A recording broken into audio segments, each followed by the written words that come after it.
Bom dia, boa tarde ou boa noite para você que clicou nesse vídeo porque se interessou pelo título. Seja muito bem-vindo ou bem-vinda ao Overcast, o podcast do Over Club Family Office que aborda temas de planejamento patrimonial, investimentos e estilo de vida.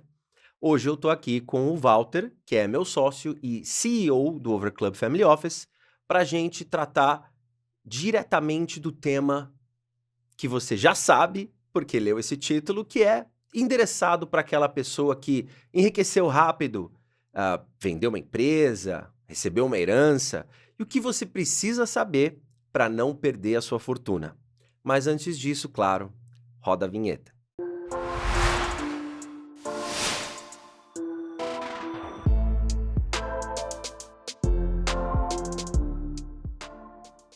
Walter, eu mencionei aqui na introdução que vendeu sua empresa ou recebeu uma herança seriam, assim, 2 formas de enriquecer rápido, né. Essas seriam as principais formas de enriquecer rápido ou tem outras aí que a gente ainda não cobriu no título? Porque senão ia ficar também muito longo, né. Perfeito. Bom, primeiramente, obrigado mais uma vez aí estou presente aqui no nosso Overcast, muito bacana, fazia um tempo que eu já não gravava, estava com saudade de voltar aqui. Show de bola. Mas sim, legal, as 2 perguntas que você fez, as 2 perguntas, a resposta é sim. Ou seja, vender empresa e, né, receber uma herança são as 2 principais formas de uma família ter um aumento substancial de patrimônio. É até difícil você conseguir encontrar algumas estatísticas referente a isso, quando a gente for avaliar, né, como a gente está nesse mercado há bastante tempo, e a gente observa a nossa própria base de clientes, as próprias famílias que nós atendemos, e a gente começa a observar, fala, nossa, essa família, ela teve um aumento de patrimônio porque ela trabalhou durante a vida inteira e foi gradativamente acumulando. Isso acontece, né? Mas tem uma outra parcela de famílias que nós atendemos que nos procuram justamente porque fala: nossa, aconteceu algo na minha vida que mudou e entrou uma bolada, entrou um patrimônio relevante e eu preciso agora, do dia para a noite, saber o que que O eu vou que eu fazer. faço da minha vida? E Aham. quais são essas estatísticas, né? Então, se a gente olha, falando uma estatística que existe no mercado, não do nosso, eu vou falar até, que para quem ficar no final, eu vou falar exatamente qual que é a nossa estatística, mas olhando de uma maneira geral, você tem que 45% das famílias que têm um aumento substancial de patrimônio tem porque elas venderam uma empresa. Uau! É É quase metade, caramba. quase metade, isso a PwC falou isso, né? Tem outros estudos que falam que 20% dos empresários vendem as suas empresas antes dos 60 anos. Também 20%? 20% 20%. dos empresários, eles Uhum. acabam vendendo suas empresas antes de Antes dos 60. eles completarem 60 anos, né? Tá. Então, a vender empresa é o fator número um. Por isso que eu disse que nessa ordem, é o fator número Aham. um para uma família ter esse aumento substancial de patrimônio. Perfeito, Um próximo, e na ordem, o próximo grande fator é o recebimento de uma herança. perfeito. Tá? Então aí você consegue encontrar alguns estudos, alguns mudam, mas gira em torno de 30% a 40% que tem esse aumento De via, patrimônio. via recebimento de herança. Mas existem Tá. outros, né? Um que ficou, entre aspas, mais na moda recentemente, eu vou explicar o porquê, é o divórcio. Tá? De O número de entendi. divórcios na pandemia aumentou 34%. Ô louco! 34%. Então você tem, Esse em dado eu não tinha. primeiro lugar, venda de empresa, segundo, herança e terceiro, divórcio. Eu não sei se Divórcio. era assim antigamente, tá bom? Mas 34% é isso. Caramba! Trinta e quatro Maluco, por né? cento. 34. Pô, entendi. Realmente, dá pra entender um pouco, já que os relacionamentos tiveram que forçadamente, né, ser aquele convívio 24 horas por dia por conta da pandemia, não tinha como imaginar diferente, né, de você ter uma taxa de divórcio um pouco mais elevada. Então isso aumentou, tá, por causa da pandemia. Então esses são os 3 grandes, é isso? Seriam os 3 Seriam principais hoje? os três principais de aumento substancial, né? Mas existem Sim, outras formas de uma família ter o perfeito. patrimônio. Mas de aumento substancial, você tem, por exemplo, ganhos em investimentos.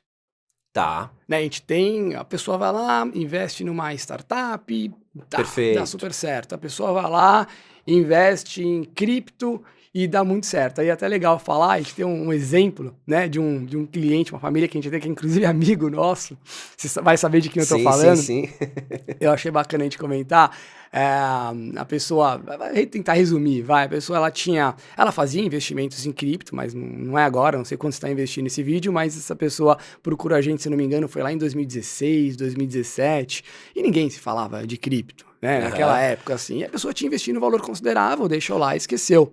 De repente, a pessoa se viu com um valor bem importante aqui, mais de milhões de dólares em cripto, e colocou relativamente pouco dinheiro para que isso acontecesse. Sim. E do dia para a noite essa pessoa falou assim, nossa, bacana, eu tenho muitos milhões aqui, o que eu vou fazer com tudo isso? Né? Muda a forma que você precisa fazer a gestão, né? Da forma que você precisa cuidar do seu patrimônio com 100 moedas ou com 1 milhão de moedas, é diferente. Muda o patamar, né? E você começa a querer também planejar coisas, né? Muda o teu patamar completamente. Muda, você começa a pensar em diversas coisas. Então, talvez alguma pessoa que esteja vendo esse podcast, esteja entendendo e fala, nossa, caramba, isso aconteceu comigo, eu tive um aumento substancial de patrimônio, e dentro de mim eu tenho algumas dúvidas, eu tenho alguns meses, inclusive a gente pode até falar um pouquinho depois sobre isso, mas falando de outras formas, né? Então, a gente falou de venda de empresa, herança, divórcio, fez algum investimento que deu muito certo. Loteria, prêmios. Ah, nossa, pouco provável, mas acontece. Eu já conheci uma pessoa que ganhou na loteria. Ah, é? Conheci uma pessoa que ganhou na loteria. Meu círculo, assim, tá, não é muito próximo, mas eu conheci uma pessoa que ganhou um valor. Não foi. Mas ganhou na loteria, não, tipo não aquelas boladas Mega Sena da virada? Não foi Mega Sena, mas foi um valor muito alto. Ah, tá bom. Entendeu? Foi um valor muito alto. E aí. Caramba, esses são menos, né? Pessoas que a gente encontra. Então. Desculpa, eu falei, nossa, caramba, e aí? E aí que essa pessoa fez uma besteira atrás da outra e acabou por perder. Assim como as pessoas... Então, tem até uma estatística que diz aqui, ó, tá dando uma olhada. 70% dos ganhadores de loteria perdem suas fortunas em poucos anos. Ah, eu não duvido. National Endowment for Financial Education. Eu não duvido. É muito Porque meio que você não sabe o que fazer com aquilo tudo, né? E aí você, às vezes, quer... tem gente que sai torrando, tem gente que sai querendo realizar alguns sonhos, assim, e não pensa muito nas consequências, só sai fazendo, né? Ou você mencionou loteria, mas pode ser também que nem prêmio de alguma participação em programa, né? Que nem esses reality shows que tem. O cara vai lá, ganhou um prêmio, e aí também, da mesma coisa, né? Às vezes torra tudo, às vezes não sabe o que fazer direito, perde logo... algum tempo depois, né? Perfeito. E então, é engraçado, né? Essa parte de quem ganha um valor substancial pode ser uma catapulta, né? Um estupim para a pessoa conseguir melhorar bastante sua vida ou para você piorar até do ponto de partida, né? Então, esse caso da loteria eu gosto muito de dar de referência, pegar algumas estatísticas olhando para o mercado norte-americano, porque eles têm muito de tudo, inclusive muita estatística. E com essa parte, e pensa que você está num país onde você tem uma educação financeira maior do que no Brasil por motivos óbvios, né? Então as pessoas acabam lidando com a parcela de investimento, de dinheiro, num país que é os Estados Unidos, com mais atenção. E a grande parcela perde, né? 70% em loteria perde em outros jogos. Você vai aqui para o Brasil, por exemplo, tá perto de nós essas pessoas que participam de Big Brother, por exemplo. Quantas vezes você já ouviu falar de uma pessoa que participou do Big Brother? Pô, como está tal pessoa hoje? Putz, olha só, gastou tudo ali, tá mal. E outras, você olha, nossa, essa pessoa soube investir na carreira, essa pessoa soube aproveitar. Né? Exatamente. Mas falando aqui outros pontos também, pode ser acordos jurídicos, né? Que você ganhou lá, verdade, uma causa jurídica. Ganhou uma causa na justiça. Alguma promoção, né? Que você tem no trabalho, assim, virou sócio, alguma coisa assim, você passa... Algum bônus relevante, algum bônus relevante. Assim. E outras tantas causas que também não são... de aumento substancial, ou seja, de uma única vez. Mas as pessoas vão gradativamente subindo, por exemplo, na empresa e vão ganhando, cada vez vão construindo patrimônio. O que acontece, às vezes, também, é um pouco das duas coisas. Então, nós temos famílias que nós atendemos que a gente atende muito empresário, então a gente já tinha muito sucesso, ou seja, ia lá gradativamente aumentando o patrimônio, só que de repente vende a empresa. Então já tinha um patrimônio alto, só que explode o tamanho do patrimônio que fala, nossa, é um aumento substancial. Sem As dúvida. pessoas que estão ouvindo, a gente não está falando somente daquelas pessoas que não têm nada ou têm muito pouco e passam a ter muita coisa, mas principalmente daquelas pessoas que já têm algo e às vezes muito relevante e passam a ter muito, muito mais. Sim, com certeza. Essas pessoas também precisam e também têm seus próprios medos, também têm suas próprias dúvidas e precisam de algumas ajuda, né? soluções diferentes, mesmo já lidando com um patrimônio importante. Perfeito, perfeito. Aliás, eu lembrei aqui de cabeça, Val, tem acho que um outro exemplo bacana de aumento substancial de patrimônio é se você tem algum cargo, ocupa algum cargo numa empresa que depois te dá direito a ações daquela empresa, né? E aí você passa a receber a título, às vezes, de bonificação, alguma coisa assim, você também recebe ações da empresa. E aí, de repente, aquela empresa, ela tá muito bem das pernas e ela tem capital aberto e aí as ações explodem, né, na bolsa e de repente você vê aquela tua participação explodir, né? E você passa a ter um aumento substancial de patrimônio também por conta dessa participação. Tem esse outro exemplo também, né, Val? Tem. Tem outras coisas também assim que acontece, porque normalmente quando acontece isso, a pessoa, além de receber... Eu lembro muito do caso do WhatsApp. Você lembra disso? Caso do WhatsApp? Do WhatsApp. O WhatsApp, se eu não me engano, eram acho que 10 pessoas trabalhando. Da empresa. Da Achei empresa que fosse WhatsApp. uma coisa que aconteceu no WhatsApp. Não, aconteceu, compraram aquela empresa sim, né? e pagaram na época, eu não lembro, 5 bilhões de dólares. Aham. E aí eu lembro que o pessoal falou assim, nossa, peraí, a gente tem 10 funcionários, era pouco assim, por 5 bilhões, foi uma das maiores compras na época. E a gente fica fazendo conta assim, caramba, olha quanto cada pessoa ganhou. E daí eu lembro que o majoritário, ele pegou, ele ainda deu uma bolada, acho que de bônus para um outro pessoal. Então, assim, isso acontece, é menos comum, né? Se bem que no mundo de hoje, né, com essa parte da tecnologia, nós inclusive temos, né, famílias que nós atendemos que venderam empresas de tecnologia. A gente conhece alguns casos, né? Hoje em dia está mais comum, digamos assim, empresários de tecnologia venderem suas participações para gigantes. Perfeito, né? Perfeito. Val, aí assim, agora, tá, a gente tá listando aqui uma infinidade de causadores de aumento substancial de patrimônio. E eu imagino que, independentemente de você ter recebido uma herança, ou vendido sua empresa, ou ganhado na loteria, você, de repente, da noite pro dia, se vê diante de uma bolada de uma quantidade exorbitante de dinheiro. E aí, logo em seguida, vem os medos, né? Então, eu acho interessante a gente agora abordar quais são esses medos que as pessoas têm, né? Os principais e outros talvez não principais, mas que também são relevantes, que essas pessoas têm para a gente ver se o pessoal que está assistindo a gente se identifica com um ou mais desses medos, né? De caramba, agora eu tô com essa grana aqui e agora? E quais são esses medos que as pessoas têm comuns? Perfeito, é importante falar desses medos. Porque, e lembrar que medo, cada um tem o seu. Sim, né? Cada um exatamente. tem o seu. Alguns medos são justificáveis e outros medos nem tanto. Perfeito, né? faz sentido. Então, o que a gente vai Mas falar o aqui não sapato é aperta muito de diferente erros, pra mas cada é mais um. de medos mesmo, né? Então, Isso. alguns medos que a gente observa. O primeiro, assim, sem sombra de dúvida, é medo de perder o patrimônio. Imaginei, não seria diferente. Né? Não, é óbvio, Como é que mas eu faço pra não perder? a pessoa fala, ok, eu tenho esse patrimônio, eu tenho medo de perder. Isso aqui. Porque normalmente, quando isso acontece, uma vez que a gente já falou que a primeira parte né, o maior fator é a venda da empresa, quando o empresário vende a empresa dele, ele recebe uma bolada, mas o fluxo de caixa para de entrar. Exato. Porque normalmente ele vende e ele não continua ocupando nenhuma cadeira, né? Ele vende e tchau, normalmente. né? Normalmente o que acontece, existem casos e casos, né? Mas assim, a pessoa recebe uma bolada num ano, tem lá um valor que ela continua recebendo, mas o valor que ela continua recebendo é muito mais uma parte de um prolabore, de uma distribuição de lucro, que é um valor Isso. menor do que ela estava acostumada a tirar, até se ela quisesse. Ela sabia que ela tinha um colchão ali. Então ela recebe por 1, 2, 3 anos, depende de qual que é o prazo que eles acordaram nessa venda, vai receber um capital durante 1, 2, 3, até X 4, 5 tempo. anos, Uhum. mas a pessoa já sabe que vai ter uma data que vai parar, Que a torneira que a fecha. torneira fecha. Uhum.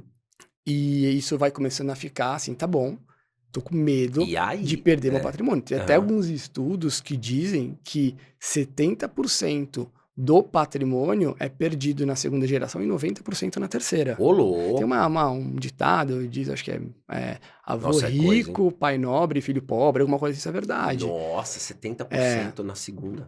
Exatamente, quer ver? Ó? É isso aí, Caramba. É 70% na muita coisa. segunda e 90% na terceira, né? O Williams Group Ixi. fez essa pesquisa. Então, as pessoas têm razão de ter esse De ter esse medo, né? medo. Ou seja, é embasado. E que as pessoas normalmente têm medo? Falar, ok, agora eu tenho um patrimônio, eu preciso fazer uma gestão adequada desse patrimônio e eu tenho medo, por exemplo, de fazer um investimento errado. Ou tomar qualquer decisão que coloque isso em risco, né? É. Né? Tem alguns pontos, mas, por exemplo, eu vou investir numa startup. Ah, tá bom. Mas essa startup é uma startup, é um investimento super exclusivo, daí dão nomes bonitos, né? É um club deal. Pô, fui chamado para um club deal lá, vão Aham. ser 7 ou 8 empresários, né? Não vai ofertar para o mercado, são só para investidores profissionais só que eles têm mais de Aham. 10 milhões de reais. E aí me chamaram e eu vou fazer isso aí. Ah, legal. Só que o cara que está fazendo isso, talvez que já faz isso há muito tempo, tem alocação nesta startup, talvez esse club deal aí, tem mais 100. Aham. Talvez você faça lá 2, porque talvez você ganhe dinheiro, mas não ganha tanto dinheiro assim comparado com os outros. E acaba, né, É, vendo e fazendo algumas besteiras ali. ou Outro comprometendo o teu ponto, perder patrimônio. dinheiro, emprestar dinheiro para aquele seu amigo que vai te pagar com certeza, Sim. né? Fala, E com pô, eu certeza tenho medo, né? não vem Porque nunca. e esse medo vem depois do que o cara emprestou. Né? Então, às vezes, a gente já teve caso, a gente falou assim, Ah, não, sim, sem eu dúvida. emprestei dinheiro. Não, mas eu emprestei dinheiro, esse cara é meu amigo, ele tem dinheiro, ele só não tem dinheiro agora, ele vai me pagar. Eu E esse dinheiro confio. nunca vai. De repente chega um momento que ele fica com medo.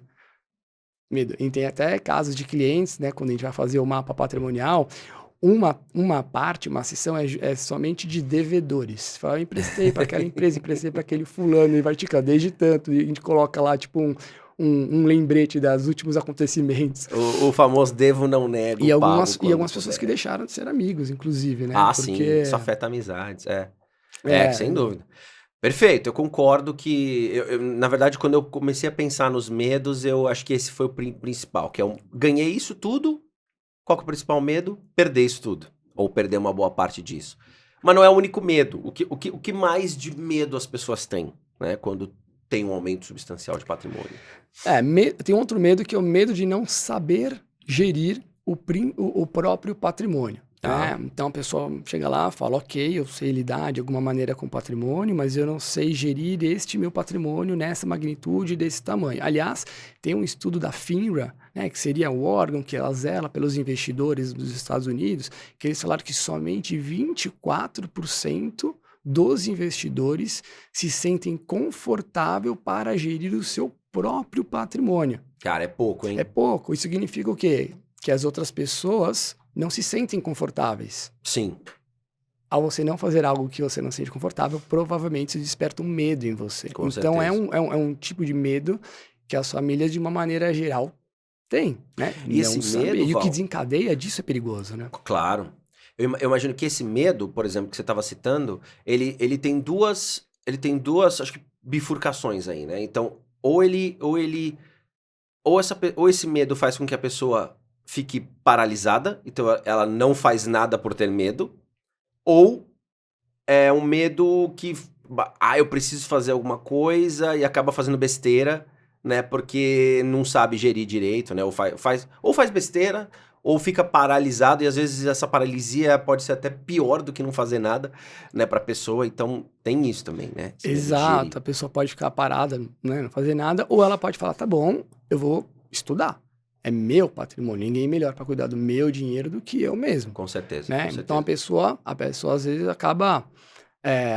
Hoje tem muito influenciadores digitais na internet falando sobre como gerir o patrimônio. E é importante ver também que a grande maioria desses influenciadores digitais focam em um tipo de audiência que provavelmente está naquela tomada de acúmulo de patrimônio devagar e sempre, ou seja, é um público diferente daquela que já tem um patrimônio relevante ou daquela que ganhou um patrimônio relevante. Então toma cuidado para não seguir algum tipo de filosofia de investimento focado em quem está acumulando grão a grão, Exato, de quem que não tem a recebeu ver um com a sua saco faixa. inteiro de dinheiro. Toma cuidado. Aliás, né, mercado financeiro, gestão de patrimônio é um caso engraçado, né? Você vai no médico, pô, para o médico ser um bom médico, o médico ele vai lá, faz 6 anos de medicina. Ele está pronto para atender? Não, porque desse médico ele sai de 6 anos de medicina, estudando o dia inteiro, fazendo prova, né? Daí ele vai lá e vai fazer o quê? Vai fazer uma Uma residência. residência. Demora o quê? Uns 2, 3 anos de residência. Daí ele está pronto para operar? Não, não está pronto para operar. Daí ele vai, talvez fazer uma especialização Uhum. naquilo lá. Vai, sei lá, mais 2 anos, 3 anos, depende da especialidade. Pô, ele está pronto, então, agora ele pode operar, fazer um tratamento, dar um diagnóstico. Não, talvez você não vai querer um médico recém-formado ou recém-saído da especialização para operar seu joelho, operar sua barriga, operar a barriga da sua mãe. Então, eles vão trabalhar em algum lugar, num hospital, alguma equipe, algum grupo, ganham lá a sua experiência, vão Exato. acertando, vão errando, mas né, com alguém do lado olhando, e aí depois de 5 anos, o médico demora, sei lá, quanto, 10, essa conta, 10, 12, pô, sei lá, 13, 14 anos para estar apto e você entregar, né, a sua vida na mão dele. Exato. Mercado financeiro, gestão de patrimônio funciona um pouco diferente. Basta você se inscrever num evento 100% online, 100% gratuito, arrastar para cima, que em 3 dias, na live, às 8 horas da noite, na Semana do Dinheiro, vai te transformar num ótimo gestor de recursos. Gente, não funciona dessa maneira, tá bom?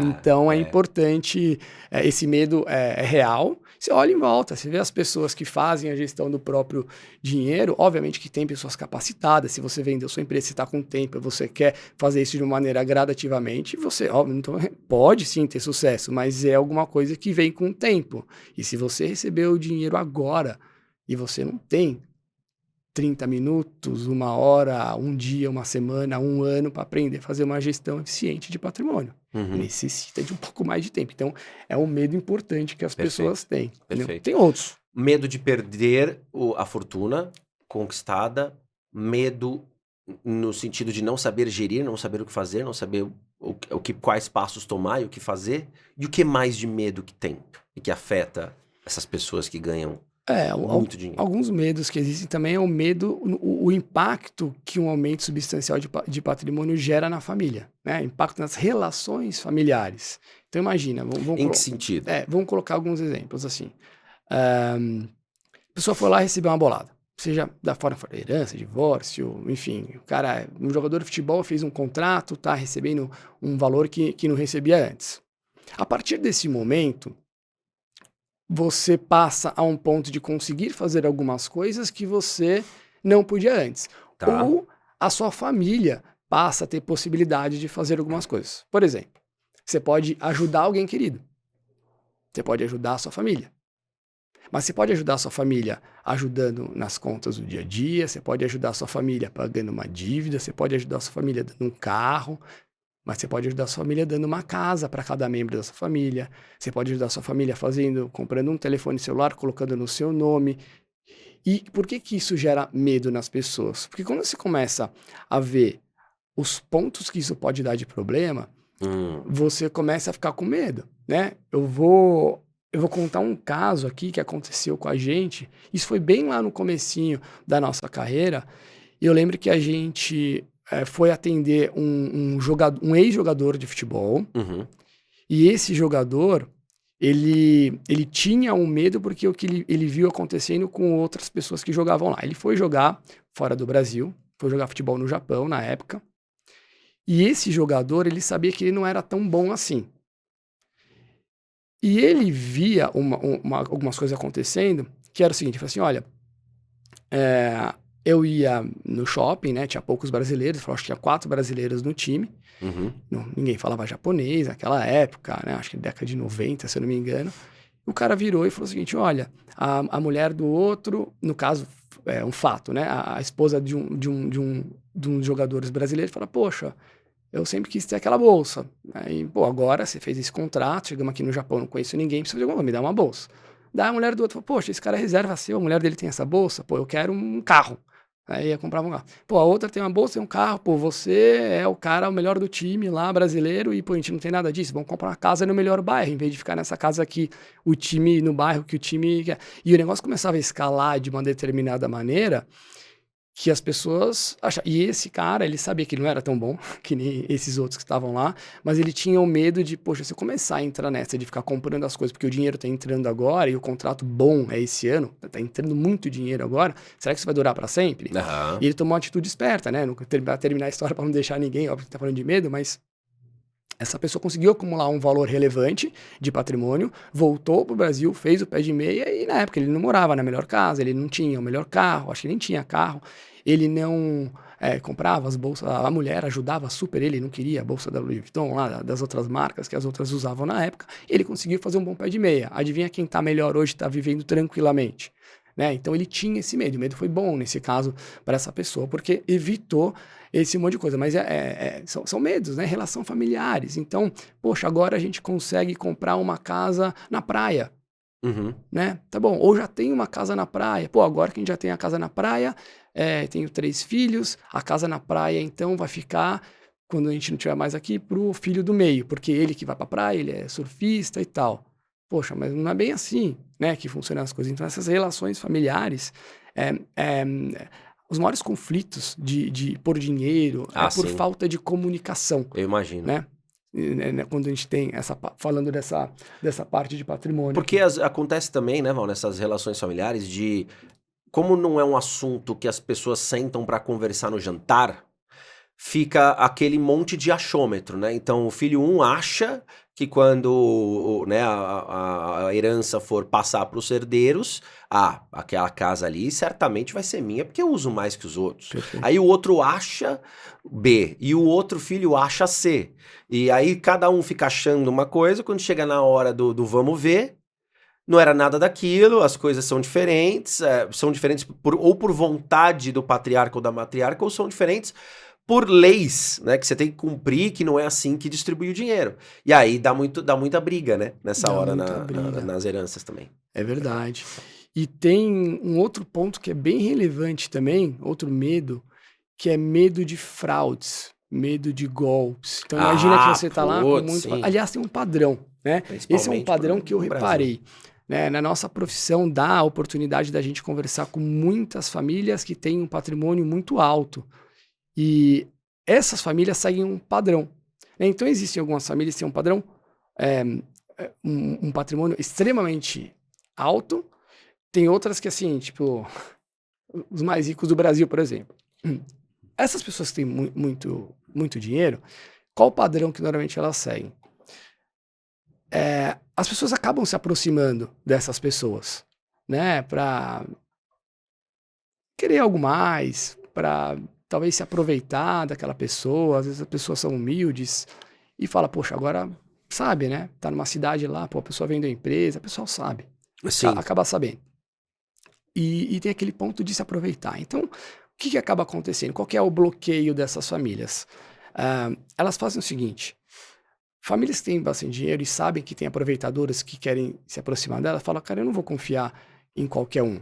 Eu vou pegar aquelas pessoas que estiveram comigo desde o começo, que são meus amigos, que são pessoas da minha, e é a palavra importante, confiança, e eu vou delegar para essa pessoa da minha confiança, porque ela de alguma maneira tem um conhecimento em matemática melhor, ela conhece pessoas, é mais articulado, é uma pessoa de extrema confiança, que eu consigo dividir coisas, que eu sei que não vai fazer mal para mim. Qual que é o problema disso? Porque normalmente esta pessoa de confiança, que a pessoa confia para fazer até a gestão do próprio patrimônio, pedir dicas, essa pessoa, ela confia em alguém. Ela não deve ter a capacidade técnica para fazer isso. E aí que mora o perigo. Porque dessa pessoa ela vai lá, fala com uma outra pessoa que talvez Sim. seja um trambiqueiro, tenha um monte de esquema, e essa pessoa apresenta algum negócio imperdível para essa pessoa, essa sim. pessoa confia nessa, e essa outra pessoa acaba, né, a pessoa que de fato tem o patrimônio acaba se perdendo, entrando em algum golpe, porque Sem dúvida. Quer ver um exemplo disso? Nossa, isso acontece, tá? Já bateu na nossa porta aí, tum, tum, tum, tum, chegaram assim, empresário de jogador de futebol. Certo. Não vou falar, toda a profissão tem os bons, né? Claro, negócio. claro. Mas eu acho que nessa profissão tem um pouco mais Uhum. de pessoas assim que estão na margem da ética, vamos dizer assim. Então a pessoa bate lá e fala: oi, tudo bem? Olha, eu sou empresário, eu tenho diversos jogadores espalhados pelos maiores clubes do Brasil. Eventualmente eles vão começar a ganhar mais dinheiro, eventualmente eles vão ser vendidos para algum grande centro e vão ganhar e vão entrar uma bolada preta. Eu sei que eles fazem muita besteira com dinheiro, então eu, como sou um bom empresário e zelo pela integridade patrimonial dos meus jogadores, eu gostaria de fazer uma parceria com um multifamily office para que eles entendam e façam uma gestão coerente do seu patrimônio. Eu falo, nossa, ótimo, isso é excelente. Faz sentido. Faz total sentido. Mas eu gostaria de uma participação nesses negócios, afinal eu estou apresentando esses jogadores. Sim. Faz sentido também. Nós temos parcerias de negócios com advogados, enfim, que, né, entendem nosso trabalho. Muitos deles nós atendemos a família, então ficam confortáveis para recomendar nosso trabalho. E há, sim, uma remuneração, um finder fee, algo do gênero. Só que normalmente o que esses empresários fazem, eles querem um valor astronômico de comissionamento. E isso não fecha a conta. Porque não fecha a conta nem para a nossa empresa, nem para o próprio jogador que ele vai apresentar. Porque, né, vai ficar um valor muito... Eu falo assim, não tem problema, você pode aumentar o valor que você cobra para ficar confortável para você. Eu falo, tá bom, mas quem vai pagar essa conta é o jogador, vai ficar muito caro para ele. E aí, cadê a integridade patrimonial? Não, veja bem, mas eu tô assim, pô, gente, não dá. Então, obviamente, para falar um português bonitinho aqui, a gente manda ele pastar, só que você acha que esse cara vai parar? Ele vai querer morder alguém, e ele vai para outro. Ele e uma hora consegue. E ele vai achar uma pessoa que vai fazer isso. Isso. Exatamente. Só que a pessoa que vai fazer isso provavelmente não é regulado pela CVM. Não. Também não, ou está começando, é um aventureiro que precisa, né? O que essa pessoa vai fazer? Pode cair em golpe. Ou às vezes vai entrar no próprio esquema do próprio amigo dele, jogador. Que acho que tá na mídia aí. Se pegar, joga no Google lá, Dudu, Palmeiras, fraude, perdeu 18 milhões. Val, isso é bem comum. Às o vezes Scarpa também lá. Cai algum esquema, ou quando revelam algum esquema assim de pirâmide, né? Algo do tipo, e que envolve alguma empresa, normalmente você acaba pegando ali uma lista de alguns famosos, e não só do esporte, né? Às vezes é gente da música que também acaba caindo. Assim, isso daí tem. Não é algo recente, né? Isso é velho, antigo pra caramba. E também não é algo que a gente vai ver acabando tão cedo. Esses esquemas, esses golpes, até porque o pessoal é muito tentado ao dinheiro fácil e rápido, né? Então, isso vai acabar acontecendo meio que sempre, né? Isso daí, infelizmente. Então, você realmente precisa tomar muito cuidado com isso. Né? Esse é um medo, esse é um medo bastante válido, né? Exatamente. Bastante, ainda mais num país como o nosso que tem suas peculiaridades, né? Tem outros medos, por exemplo, medo de impostos elevados. Então as pessoas... sim. Não é que não é para não pagar impostos, pelo contrário, tem que pagar, né? Sonegação é crime, mas existem formas de você pagar menos impostos. Dá um exemplo, o imposto sobre grandes fortunas. Alguns países tentaram emplacar isso. Aliás, no Brasil está previsto lá que, se tiver uma lei complementar, pode sim ter esse imposto, pode ser criado esse imposto de grandes fortunas, o IGF, né? Acho que foi em 2003, 2000 e pouco, 2008. A Luciana Genro fez uma proposta de imposto de grandes fortunas e, no caso, era a partir de 2 milhões. O que é grandes fortunas? 2 milhões no Brasil? Será? Não sei. Variava de 1% a 3%, tinha uma escadinha lá. Então, o que é necessário fazer para você se proteger? E, obviamente, tem, né? Rico pode ser tudo, é menos burro. Então, existem formas e formas de conseguir minimizar esse tipo de coisa e não ter com você esse medo. Pagar mais imposto que deve também, né? Medo de problema fiscal. Agora, né? A gente está em 2024, tem uma lei nova sobre aplicações no exterior, No começo do ano eu falei com 8 contadores diferentes sobre investimentos no exterior e minto, um sabia. 7 contadores não tinham a menor ideia do que fazer, não tinha a menor ideia das novas leis, não tinha a menor ideia dos benefícios que até a Receita deu, né, em algumas situações, para que se pagasse menos imposto. Você não pagou o imposto correto, se sonegar, é crime, né? De 6 a 24 meses de prisão. Então, acho que é importante, sim, ter esse medo, saber direitinho quais impostos pagar. Pagar, mas não pagar mais imposto do que deve. Né? E um dos trabalhos de um planejador tributário é justamente esse, né? Certificar que você consegue estar em dia com a Receita, pagar seus impostos, mas não pagar mais do que deve, se possível, pagar a menor quantidade possível de imposto dentro da lei. Da lei, né? claro. Isso é um ponto... Aliás, Val, muito importante. um medo que eu pensei aqui, que esse também é importante e a gente tem até exemplos na nossa atuação do dia a dia em que isso aconteceu e acontece, né?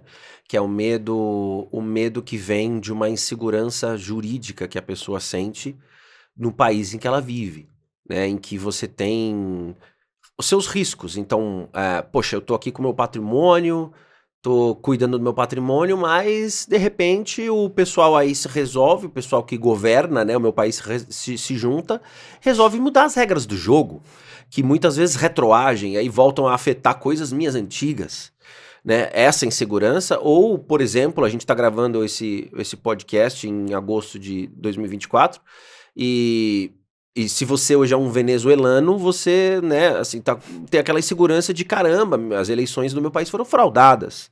Então tem esse medo também não sei se a gente pode chamar de medo geográfico ou medo institucional mesmo, algum medo que você tem da realidade em que você está inserido, né? Nossa. De você, às vezes, ter um patrimônio, recebe uma bolada e fala, cara, e aqui nesse país eu consigo fazer as coisas e ficar tranquilo? Perfeito. Né? Não, é muito legal esse ponto que você comentou, porque o que você está falando agora entra num aspecto de aquilo, eu não sabia que eu não sabia tal coisa. Então, quando a gente vai falando de alguns medos, talvez a pessoa que está ouvindo fale assim, nossa senhora, isso aí eu não tinha pensado nisso, mas é verdade, agora que você me falou, eu vou sentir medo disso. Pode ser, verdade. E cai muito aí. Desculpa para quem está assistindo. Não, mas é engraçado. Mas é verdade. É verdade, entendeu?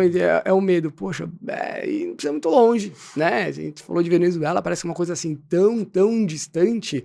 Óbvio, de forma alguma eu acho que o Brasil vai virar Venezuela, não acho isso, mas eu acho que o Brasil tem alguns riscos e tem alguns medos que as pessoas têm razão em sentir da parte jurídica, principalmente no que tange a parte tributária no Brasil, e sim, né, a gente vê isso acontecendo. A gente tem podcast falando sobre a tributação de fundos exclusivos, isso.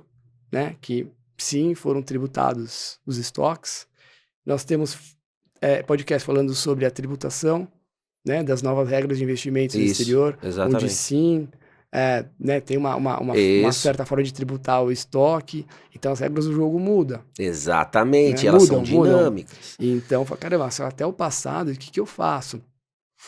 Então é importante você ter esses medos, mas também saber que existem soluções para isso, né? Claro, e não cometer claro. Os erros que a grande maioria das pessoas que têm aumento substancial de patrimônio comete. Então deixa eu aproveitar aí, já que você mencionou esses erros, acho que a gente já lidou aqui com medos, eu acho que mesmo com medo ou sem medo, as pessoas tomam atitudes, as pessoas agem. Perfeito. Né? Algumas, como eu falei, ficam paralisadas, não sabem o que fazer, exatamente, que é não fazer nada, é agir, mas outras tomam aí algumas atitudes e, querendo ou não, acabam cometendo erros.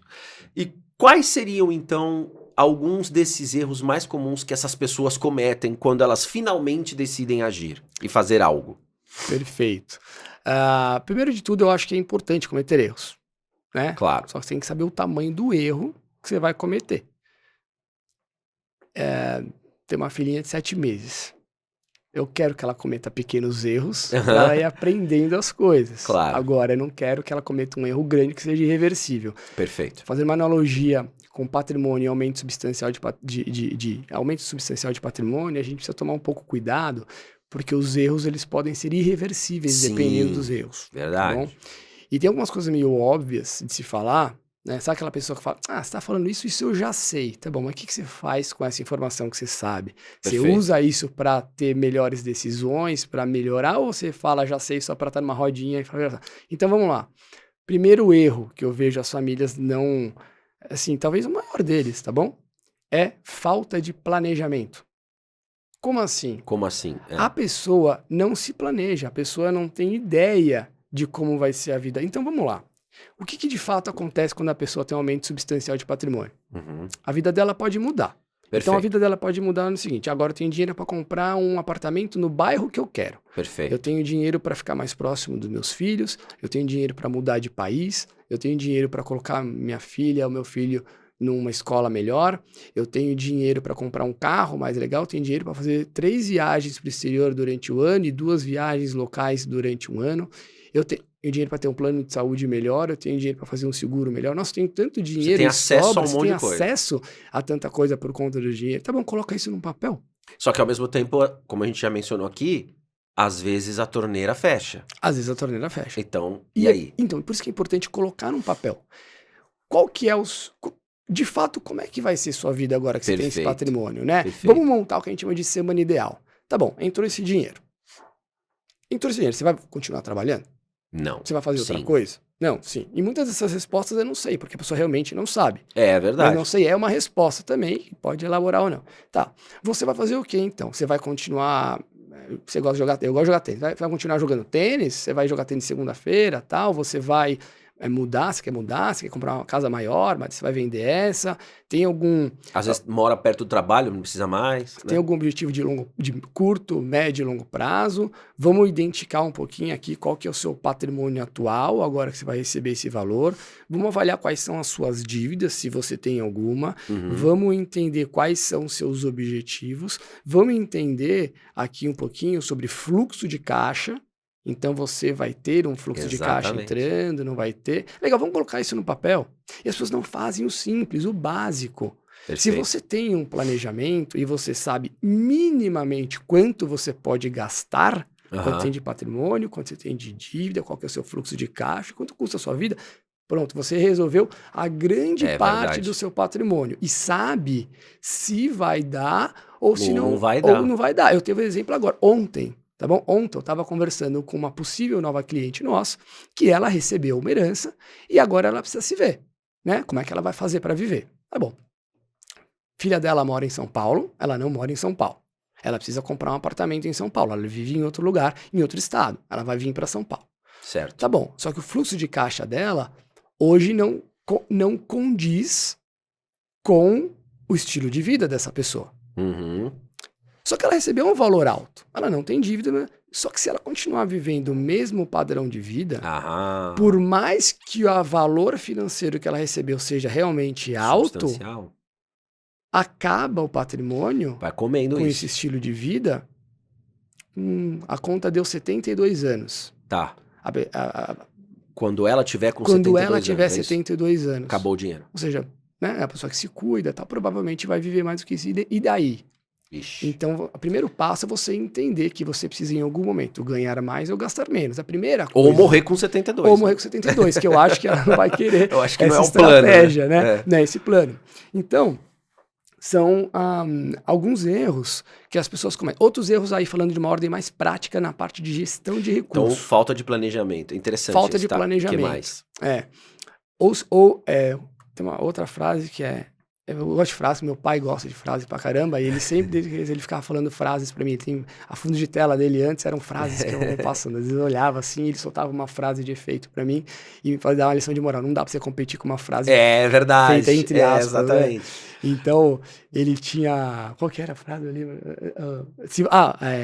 Errar ao se... as frases não são deles, tá? Claro. Errar ao se planejar, planejar a errar. Alguma coisa assim. Ou seja, você não se planejar, você está se planejando para errar. Tá bom. Interessante.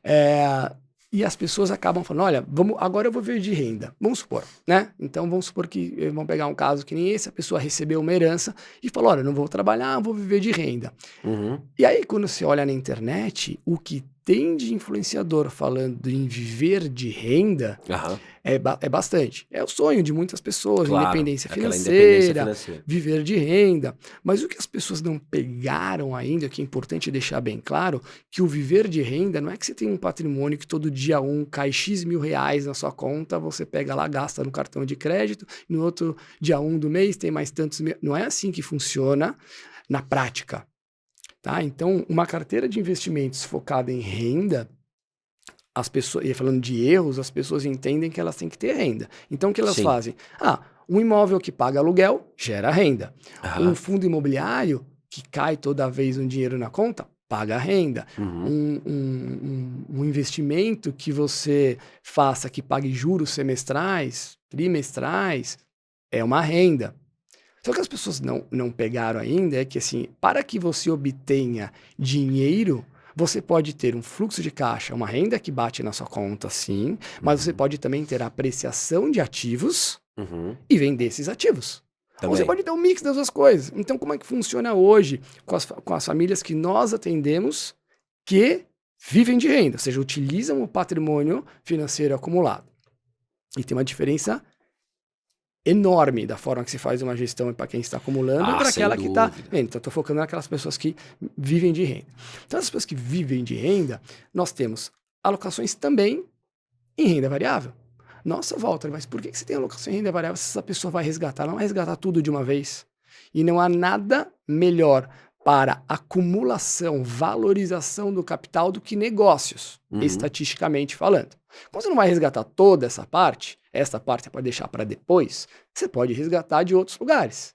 Você pode resgatar de outros investimentos que você tem, mas dar a possibilidade de incremento patrimonial. E a sua renda vem de resgate de investimentos específicos para isso, vem realmente de renda que pinga na sua conta todo mês, vem de renda que pinga na sua conta a cada 6 meses. E disso tudo é a renda. Então, gente, viver de renda...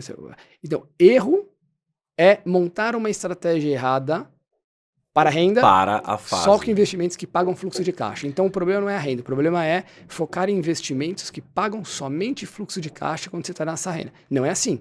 Na prática não é assim. Ou pode ser, mas não é o melhor que você pode fazer. Perfeito. Bom? Perfeito, legal. Então temos aí já um erro grande, talvez o maior deles, que é a falta de planejamento. E o segundo é você ter investimentos 100% concentrados em renda, né? Em te proporcionar renda. Não é uma forma de se pensar, mas não é o ideal. Né? Para que você consiga ter o melhor que você pode ter. O que mais de erro, né, que é cometido por aí? Tá, a gente pode falar sobre concentração de investimentos. Então, vou imaginar, você no começo falou o seguinte, olha, as pessoas de alguma maneira elas agem, e você pode agir de algumas maneiras, até não fazer nada. Ao você decidir não fazer nada e deixar seu dinheiro, por exemplo, na poupança de um bancão. Poupança de um bancão, lá de cor vermelha, né? Cada um escolhe o banco de cor vermelha, azul, amarela, que gostar, cores aleatórias. Deixa lá esse valor e fala, eu tô tranquilo, deixei lá num CDB. Tá na poupança do bancão. Né? Hoje em dia as pessoas até investem um pouco melhor e dizem, eu vou deixar lá na poupança, vou deixar lá no CDB do bancão. Essa concentração de investimentos, ela pode ser muito prejudicial. Eu vou dar um exemplo. O preço dos imóveis nos Estados Unidos em 2008 era impossível sofrer uma redução de preço. Era impossível. Então, se você perguntasse para alguém que os imóveis nos Estados Unidos, um tipo de imóvel, ele sofreria uma redução de preço, todo mundo fala, isso é impossível, o imóvel nos Estados Unidos só sobe. Só sobe. Só que até que em 15/9/2008, os preços dos imóveis pararam de subir. E quebrou o quarto maior banco de investimentos dos Estados Unidos. Sim. Para você ter uma comparação de tamanho, o dobro dele naquela época era mais que o dobro do maior banco privado do Brasil na época. Exato. Então, nossa, você acha que isso pode acontecer no Brasil? Tanto faz o que eu acho ou deixo de achar. O que acontece é isso pode acontecer. Exato. E se você faz algum tipo de concentração de investimentos porque você acha que está seguro, você, na verdade, não está mais seguro. Sim. Você ter todo o seu dinheiro numa poupança, ter todo o dinheiro em um único banco, você não, em determinado ativo, né? Você não está mais seguro. É um erro comum, que Com certeza. algumas famílias com a concentração de investimento, eu também estou falando só de mercado financeiro, né? Normalmente não, mas a gente tem casos de famílias que a gente passou a atender que tiveram uma venda de uma empresa, que o pagamento dessa venda foi foram 24 meses de parcelas que essa pessoa recebia todos os meses, foi o formato, mais um portfólio de imóveis. Então as pessoas recebem, às vezes, imóveis de patrimônio, principalmente quando é herança. Quando a herança recebe muito imóvel. E o que acontece? Normalmente esses imóveis que vêm, e é uma concentração, né? Tem famílias que tinham 80%, 90% do patrimônio imobilizado, tem uma característica também que a fonte de renda é que é o aluguel, normalmente. E esses imóveis, as pessoas concentram lá, e quando as coisas estão boas, ou seja, a renda está alta e está entrando, ninguém quer fazer nada. Mas já recebeu uma herança, chega um portfólio com uma renda absurda que a família nunca teve. Quantas famílias param e pensam para saber, eu estou concentrando demais e, portanto, aumentando o risco? E até 2, será que eu não podia ganhar mais dinheiro fazendo outras coisas e diversificando as fontes de renda? E essas pessoas do imóvel, como está entrando um valor mais alto do que nunca imaginaram, dificilmente pensam que estão fazendo alguma coisa que seja arriscado ou que poderiam ganhar mais. E só vão parar para pensar nisso quando as coisas dão errado. Claro. Quando o valor do aluguel para de entrar ou reduz drasticamente. O mercado imobiliário ele é muito sensível à taxa de juros. Então, momentos onde a taxa de juros está mais baixa, por exemplo, a demanda por imóveis aumenta, o valor dos imóveis aumenta e, consequentemente, o valor dos aluguéis tendem a aumentar. Uhum. As pessoas não fazem nada com relação a isso, não melhoram seus próprios imóveis, não reciclam o seu portfólio de imóvel, e quando elas vão dar atenção a isso, já é tarde demais. E aí, para não deixar o imóvel vazio pagando aluguel, condomínio, manutenção, acabam alugando, por exemplo, pelo valor do IPTU, pelo valor do condomínio. Muita gente está ouvindo e está falando, nossa, é verdade, isso aconteceu há um tempo atrás, eu não conseguia alugar e agora eu estou alugando. Então, serve para você que nem teve aumento substancial, ter concentração de investimentos, né? A gente vê bastante nisso. É prejudicial, tem que tomar um pouco de cuidado, que isso pode ser drástico. Porque, assim, o que pode acabar acontecendo? Né? A pessoa vai lá, ela vai ter que vender os imóveis. Sim. Pelo preço que estiver no momento. E mesmo assim, não é tão rápido, né? Não é tão rápido, não. Não. Aliás, a gente estava dando aqui o exemplo a pessoa, às vezes ela, né, por paralisia, ela recebe uma bolada no bancão, tá tudo lá na poupança do bancão. Essa pessoa não tem ideia de que se esse bancão amanhã quebra, mas é o bancão. Nos Estados Unidos, você acabou de falar, isso aconteceu quando ninguém imaginava, quebrou um bancão e um monte de gente que trabalhava no bancão, da noite pro dia se viu na rua, né, sem emprego. Isso acontece.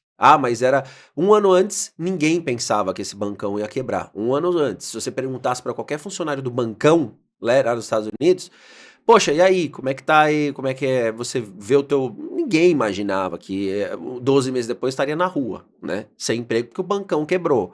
Então, tudo é seguro até que não seja mais, né, avião não cai até que caia, né, você quer dizer, o time não é muito bom para isso, mas tudo tem seu risco. E aí, se essa bolada toda que você tem hoje no bancão, na poupança, se esse bancão daqui 12 meses quebra, você perde uma boa parte da sua bolada, e você não sabe disso, né? Que tá lá na poupança. Aí que tá, é isso aí. E o que mais de erro você citaria, Val, como importante que as pessoas cometem quando elas têm esse aumento substancial de patrimônio? A gente já citou 3 aqui, né? Grandes erros, tem mais algum? Sim. Eu acho que agora eu vou entrar num tema até mais polêmico, que é... Opa, gostamos. Gostamos. Não contratar o profissional correto. Né? Então, as pessoas... Eu acho que eu vou dividir em 2 partes ali. Tá bom. A primeira é você querer fazer sozinho algo que você não tem conhecimento ainda para fazer. Perfeito. Não que você não possa adquirir esse conhecimento, mas no mundo real, para fazer uma gestão, em 3 dias. Não é tão rápido assim. Você precisa cometer alguns erros ao longo dessa jornada para entender como que funciona de fato uma gestão de patrimônio de valores relevantes. Né? Você não está lidando, apesar de ser percentual, você não está lidando com o patrimônio da sua vida e você provavelmente parou de ter um fluxo de caixa. Então, não contratar um profissional especializado é um erro que eu vejo por aí. Fazendo cursos, enfim. Mas talvez pior do que isso, né? Pior do que não tomar um remédio, talvez seja tomar o remédio errado. Então, o que eu vejo por aí são algumas famílias que contratam um serviço que não é especializado, apesar do rótulo dizer que é especializado. Interessante. E esse é um problema que eu vejo cada vez mais acontecendo. Você pode até consertar o seu carro ali, né? Mas se você não consertar o seu carro, alguma coisa vai... se você quiser consertar o seu próprio carro, sem contratar um mecânico, provavelmente em algum momento você vai ter um prejuízo. Isso aí é não contratar ninguém. Mas se você tomar um remédio errado e contratar um mecânico ruim, né? Ou um mecânico que ele está acostumado a consertar um determinado tipo de carro, você chega com um carro elétrico, com uma outra tecnologia, aquela pessoa, os dois são carros, mas não é a especialidade daquela pessoa cuidar das especificidades de um carro elétrico, você pode ter ainda um prejuízo pior, né? Pode ser uma coisa... Exato. ruim. Ou você tá com algum problema no coração e você busca ajuda num veterinário, né? O especialista errado, né, para um problema que você tem, né? Exatamente. E aí, acho que quem acompanha nosso podcast, já viram, a gente tem alguns podcasts falando sobre como investir melhor, quais os erros, evitar, enfim, sobre conflito de interesses, né? Tem se falado bastante nisso. E aqui quem quiser saber um pouco dessa parte, tem outros vídeos falando disso, mas aqui eu vou entrar num outro tema, vou dar algumas evidências de como é o dia a dia qual que é o problema dessa contratação de um profissional não especializado, tá bom? Então, se alguém ficar ofendido, o problema é seu. Paciência. Paciência. Seguinte, vamos supor lá, você vai aumento substancial de patrimônio, você viu nosso podcast, fez um planejamento e agora você vai contratar alguém para executar, alguém para cuidar do seu dinheiro, tá bom? Então, você tem lá... vai contratar um banker, um assessor, um agente autônomo, um advisor, sei lá o nome, cada instituição dá o seu nome lá, normalmente é em inglês bonitinho, tipo o nome de fundo de investimento, né? Plus, Max. Premium. Intelligence, Premium, Plus. Achei engraçado, mas tudo bem. Agora, pensa o seguinte, que nem eu falei, todo mercado tem os bons e os ruins, tá? Vamos pensar que as pessoas sejam extremamente ética e extremamente capacitada. Tá, e você contratou esse profissional que eu já estou dizendo que ele não seria tão especializado quanto você imagina. Essa pessoa, ela não acorda, hoje eu vou ferrar o cliente, hoje eu vou fazer o pior. Não, a pessoa acorda falando, caramba, eu quero fazer meu trabalho, eu tenho conhecimento, eu quero fazer o melhor para o meu cliente, eu quero entregar o que há de melhor para ele. Perfeito. Só que eu também quero ganhar dinheiro com isso, né? A grande parte do mercado financeiro trabalha no modelo de sell side. Resumidamente, a pessoa te vende um produto financeiro e é comissionado para isso, tá bom? E agora eu vou te dar dois casos. Um exemplo, eu tive o cuidado de ir lá e fazer esse teste, isso é fato, tá bom? Não é opinião, não é o que aconteceria hipoteticamente. Isso é fato, tá bom? Interessante. Eu vou te fazer uma pergunta aqui do que você, como um bom banker, como um bom assessor, um bom advisor, faria nessa situação. Eu vou te dar dois exemplos. Você precisa fazer uma alocação de R$1 milhão. Então vamos supor, sei lá, que a família tenha muito dinheiro e 1 milhão seja uma fração do patrimônio e essa fração você vai precisar alocar em renda fixa. Tá bom? E você tem duas opções para fazer isso. A primeira opção, né? Nós estamos gravando hoje em agosto de 2024 e essas informações aqui são referentes a essa data. Bom, você tem um investimento que remunera para o cliente 14% ao ano. Tá bom. Era uma taxa IPCA a mais ali, eu fiz as continhas, arredondei 14% ao ano. Esse investimento, você vai fazer um investimento de 1 milhão nesse investimento, isso é fato real, tá bom? E de comissionamento por esse 1 milhão, quem te vender vai receber 8 mil no bolso. Então o cara foi lá, você recebeu um investimento de 14%, quem te vendeu vai receber 8 mil reais, ou seja, você colocou 1 milhão no final do ano, você tem o quê? 1 milhão 140. Bacana. Ou você vai fazer um outro investimento. Você tem essas duas possibilidades. Ao invés de 14% que você tem esse investimento, você vai disponibilizar para o seu cliente, para a família que você atende, 12%. Aham. Ou seja, né, um retorno menor. De comissionamento, por ofertar esse valor menor, ao invés de você receber 8 mil, você vai receber 0. Tá? 0. Uhum. Não vai receber comissionamento por ele. Então é uma taxa menor e um comissionamento inexistente. Tá bom? No final do ano, esse 1 milhão, que no outro exemplo virou 1.140.000, nesse vai virar 1.116.000. Tá? Ou seja, 24 mil reais a menos. Qual desses dois você imagina que o banker, o assessor, vai te oferecer? O cliente ganha mais, o outro cliente ganha menos. A pessoa ganha um comissionamento maior, o outro, o comissionamento é 0. Uhum. Acho que é autoexplicativo. A pessoa que trabalha, né, e vive desse comissionamento não vai te oferecer alguma outra coisa. A pessoa vai trabalhar de graça? Não vai. Trabalhar de graça. E ainda você vai ter um resultado pior? Não vai. Só que tem um asterisco aí. No primeiro exemplo, onde é o teoricamente bom para todo mundo, porque o cliente ganha mais e o assessor ainda recebe esses 8 mil reais de comissionamento, não tem rating. O que é rating para quem está ouvindo a gente? Tá bom. O rating, para falar de uma maneira bem simples, é o nível de segurança ou o nível de risco que um determinado investimento tem. É uma das análises, tá bom?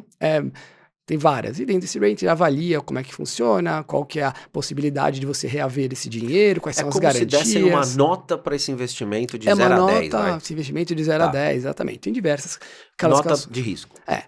Esse tipo de investimento sequer tem uma nota de risco. E esse investimento de 12%, que tem 0 de comissionamento, tem a maior nota de segurança possível. É justamente por isso que ela não entrega um retorno tão grande. E por ela ser tão boa e todo mundo querer, também ela não paga comissionamento nenhum para o seu assessor, para quem está vendendo ele. Então esse bom para todo mundo nem sempre é bom para todo mundo. Por quê? E a gente está falando de erro. Depende dos asteriscos. Tem um ponto crucial. E aí eu tô lembrando que o assunto era contratar profissional não especializado. Tomar o remédio errado é pior do que não tomar, né? Sim. Então essa pessoa que é ética e é competente tem a oportunidade de colocar um investimento que rende mais. É bom para você. E ganha dinheiro. É bom para ela. Só que, e ela sabe de uma coisa, que no extrato do seu banco mostra o quê? Retorno. Sim. Não mostra o risco que você está tomando. Mostra a rentabilidade. Mostra a rentabilidade. Então ela chega lá no final do mês, esse aqui rendeu 1, esse aqui rendeu 2. Né? A gente já teve um caso, é muito raro a gente perder cliente, mas eu lembro que um dos clientes que a gente perdeu foi justamente porque a nossa rentabilidade em alguns ativos de renda fixa são menores do que a pessoa conseguia no mercado. E isso é proposital, porque a gente tem acesso a todos os investimentos. Sim. Só que o que a pessoa não sabia era o risco que ela estava correndo. Você olha um iceberg, a pontinha dele é a rentabilidade. O que está embaixo é o risco. E essa gestão de risco é o que diferencia a perpetuação do seu patrimônio. Então, ter um erro onde você só olha a rentabilidade pode ser devastador. Tem uma frase do Warren Buffett, que ele fala, o maior investidor de todos os tempos, que ele fala: você só sabe quem está nadando pelado depois que a maré baixa. E quando você investe no investimento, você aplica no investimento, né? Tá aplicado, e ele rende 14 ao invés de 12, a cabeça da grande maioria dos investidores é 14 é maior que 12, logo é melhor. Logo é melhor. Logo é melhor, né? O seu assessor, o banker, não vai falar assim: olha, eu vou fazer uma modificação na sua carteira, tem um aqui de 14 e um de 12, eu vou colocar o de 12 porque é o que eu recomendo. Poxa, mas coloca o de 14. Aliás, Val, tem inclusive gente que trabalha nesses termos, assim, sabe? Quando a pessoa quer um investimento, ela fala: mas quanto que você me dá? Né? Tem muita gente que pensa assim, né? Mas quanto que você me dá de retorno? Que taxa que você me dá? Como se fosse isso o indicador de qualidade, né? Único de um bom investimento, né? Assim, você me dá 13? Então ali me dá 14. Exato. sem saber qual que é o risco Mas que você está a correndo. E a troco pessoa do não sabe quê? avaliar, né? Porque avaliar a rentabilidade é a coisa mais fácil do mundo. Você precisa saber o quê? Ser uma criança que sabe contar de 1 a 10. Né? 10 é maior que 9, logo prefiro 10 do que 9. O que não dá para aprender como criança, que esse é o maior trabalho que demora e demanda maior tempo numa alocação de recursos, é a diligência na segurança. É você saber Perfeito. exatamente, quando você vai montar uma salada de fruto, quanto daquele determinado risco você está disposto a correr em troca daquele nível de retorno. É isso que é o mercado financeiro, é relação risco-retorno. E quando nós estamos falando de famílias que têm um patrimônio maior ou que vão ter um aumento substancial de patrimônio, o papel número 1 é preservar e depois rentabilizar. Né? Eu até vou falar um pouco. Só que o que me chamou a atenção não foi nem isso. Quando eu fui olhar essa estatística, eu tentei fazer isso. Né? Eu cheguei lá, eu fui lá colocar esses 2 investimentos. Esses números são reais, esses 14, esses 2 são reais. De agosto de 2024. Real, isso aconteceu de fato. Tá lá. Eu olhei lá e tava uma mensagem de uma grande corretora, não vou falar qual que ela é, mas provavelmente quem está ouvindo a gente deve ter investimento nessa corretora. Falando, e aí eu vou ler a frase para não comer nenhuma bola.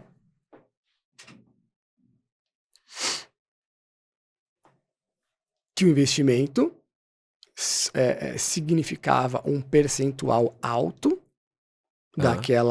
do patrimônio daquela pessoa e que a recomendação era que o investimento seja feito até 10% do patrimônio daquela pessoa. Gente, há uma recomendação explícita aqui de uma grande instituição financeira de colocar até, ou seja, máximo, podendo ser 10% do patrimônio dessa família em um único ativo sem rating. Meu Deus do céu. Então imagina o seguinte, você tem um assessor que está seguindo, porque o meu assessor, o meu banker, ele segue as ordens da instituição financeira. Tá bom, essa é a ordem da instituição financeira. Colocar até 10%. A ordem é... Gente, e se esses 10% forem, por exemplo, debêntures da Light, se forem debêntures da Americanas, e aí? Vai adiantar alguma coisa? O seu assessor, banker, falar, mas eu só segui a ordem da minha instituição. Não vai adiantar nada. O resultado vai ser igual. Então, contratar profissionais não especializados pode ser devastador. Você, inclusive, pode sim ganhar mais dinheiro num curto espaço de tempo. Pode, né? Curto prazo, às vezes até médio prazo. Mas no longo prazo, o que vai fazer você de fato ganhar dinheiro é a sua resiliência, permanecer investido, ganhando um retorno sim adequado, mas não desconfie desses retornos extremamente altos. Porque no mercado financeiro é muito raro você ter um maior retorno com menor risco. Normalmente eles andam atrelados. Algumas situações você consegue um retorno igual com risco menor, é simplesmente pagando menos, né? Custo é uma das raras exceções que você consegue ter o mesmo nível de retorno. E Val, certamente quem está assistindo a gente agora e pegou esse trecho todo que você estava falando sobre segurança e tal, deve estar se perguntando, né? Se essa pessoa tem hoje uma carteira de investimentos em alguma instituição, essa pessoa pode ter se perguntado, né? Fala assim, nossa, é verdade, tipo, eu sei, eu consigo ver o quanto que as coisas me rendem. Porque se eu entro no meu internet banking, se eu entro na minha conta aqui, eu consigo ver o quanto que no mês passado a minha carteira rendeu. Mas e a segurança disso tudo que eu tô investido aqui, né? Eu tô com a minha carteira aqui distribuída em 10, 15 coisas. Qual que é a segurança de cada uma dessas 15 coisas aqui? Eu sei disso? E a resposta para a esmagadora maioria provavelmente é não, né? E será que a minha carteira ela não está muito exposta a uma determinada fonte de risco que pode colocar em jogo muito do meu patrimônio? Outra coisa que as pessoas podem estar se perguntando agora. Importante isso que você trouxe, né? Quer dizer... É delicado porque eu vou além, tá? Eu vou falar não só quem delegou a gestão do patrimônio não tem habilidade ou não sabe qual que é o risco que essa pessoa está correndo, como é bem provável que a pessoa que faça a gestão do patrimônio também não saiba. Pode Então, acontecer. quando você pergunta essa tomada de decisão de colocar X% ou este valor em determinado ativo, foi baseada em quê? Em quê? Você tem algum tipo de política de risco? Vou dar um exemplo. Tá Ótimo, bom? ótimo. No Overclub, nós temos uma determinada política de risco, com limites para emissores, com características de emissores, com percentual máximo em cada classe, com percentual máximo em cada subclasse, com nível de risco global daquela estratégia que a gente gostaria de tomar. Se eu tomo mais risco aqui, eu sou obrigado a tomar menos risco lá.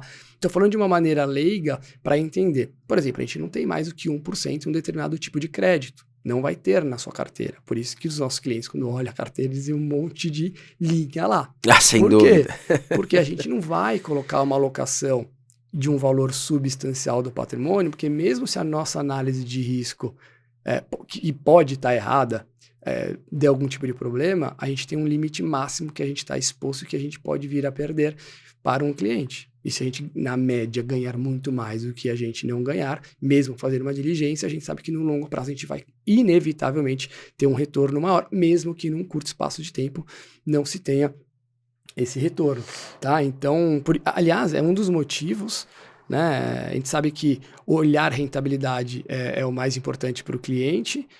A gente não tem, né, nenhum ativo nesse exemplo que eu te dei do 100 rating aí, a gente nem pode fazer alocação em 100 rating a nossa política de não investimentos, permite. mas tem um ponto aqui que é o seguinte, né, a gente se dedicou, se especializou em atender famílias que já têm um determinado patrimônio. Não sei quando você está ouvindo esse podcast, mas o Overclub, ele atende famílias a partir de 5 milhões de reais. Esse valor em dezembro será aumentado, então não sei quando que você está ouvindo esse podcast, mas por que a gente faz isso? A gente faz isso para alinhamento de interesse. Normalmente essas famílias têm como principal objetivo a preservação de capital. E o segundo, rentabilidade. E é exatamente nessa ordem que a gente trabalha, preservação de capital e rentabilidade. Quer dizer que você não vai ter rentabilidade? Tem. Só que o máximo possível dentro do nível de risco que a gente está disposto, que você está disposto, baseado no mapa patrimonial, a tomar, para que você perdure e prolongue esse patrimônio por tipo de tempo. Isso sim, para a gente, é o ganha-ganha. Perfeito. Porque ao você ganhar dinheiro durante muito tempo, preservar seu patrimônio durante muito tempo, e não subitamente estar ganhando, de repente, pum, opa, perdeu tudo. Quando você faz isso durante muito tempo, nós, como empresa, nos damos muito bem. Por quê? Porque, que aquela pessoa, aquela família vai ser cliente nossa durante muito tempo. E segundo, a pessoa vai recomendar. Então, o nosso ganha-ganha é baseado no longo prazo. E não simplesmente entregar lá um club deal, que a pessoa vai... Bonitão, esse investimento agora é o melhor do mundo. Exatamente. Né? Val, e é o seguinte, então a gente, para quem tá acompanhando a gente, já ouviu a gente falar que listar N medos que as pessoas têm, e ouviu a gente listar erros que as pessoas cometem, né? E aí a pessoa ou tá com mais medo do que ela tava antes, ou ela tá, de repente, abrindo o seu internet banking agora e olhando assim, será que eu tenho mais de X% em algum determinado investimento? Essa pessoa, ela pode estar lá pensando, meu Deus, o que eu faço? O que eu faço, então? Eu tive um aumento substancial de patrimônio na minha vida, recentemente ou não, e assim, eu fiz algumas coisas, mas eu não sei se tá bom, eu não sei, eu olho rentabilidade. Então, o que a pessoa faz quando ela tem um aumento substancial de patrimônio? O que eu preciso fazer? Quais são quais são as boas escolhas? O que eu faço? Por favor, me ajuda. Boa pergunta. Bom, vamos lá. A primeira coisa, obviamente, tem o Multifamily Office. Eu conheço muito bem o mercado de Multifamily Office. Tem outros grandes bancos que fazem gestão de fortuna. Eu, sinceramente, recomendo que você considere a contratação de um Multifamily Office. Tá. Tá? Por quê? Contrate um Multifamily Office. Porque é de fato...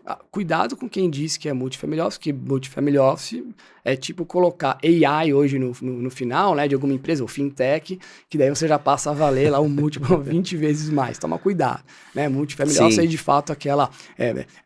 não existe o CNPJ do Multifamily, é um conglomerado de empresas que prestam um serviço para a família, e aí existem Multifamily Offices diferentes que prestam serviços melhores ou piores, mais abrangentes, menos abrangentes, e cobram de formas diferentes, um com carta branca, outro não. Escolha direito lá o Multifamily Office, mas contrate, né? Considere essa possibilidade de você considerar. Como é que você faz isso? Primeiro que a gente tem um vídeo sobre como escolher seu Multifamily Office. Tá no YouTube. Entra Verdade, lá, no Over nosso Club canal. Family Office, no YouTube, tem lá um vídeo, talvez seja um dos vídeos mais assistidos. É legal saber Sem disso dúvida. também, porque mostra como, né, que você pode fazer isso. Mas Como a primeira fazer a coisa, escolha. pegue a referência. Né? Pega algum amigo seu que tem um patrimônio e pergunta para essa pessoa como é que você faz para lidar com esse patrimônio. Pode vir uma resposta boa ou não. Se a pessoa falar um Multifamily Office e tal, fala, pô, legal, o que você mais gosta, enfim. E vá nesse Multifamily Office e faça algumas perguntas, né? Então,